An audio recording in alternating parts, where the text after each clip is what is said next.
So, this is one of the good things about action cameras like this Insta360.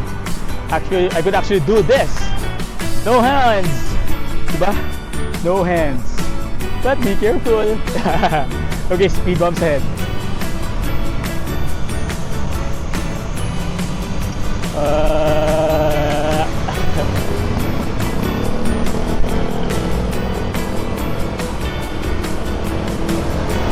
So dadaanan natin yung village ng ating kaibigan si John.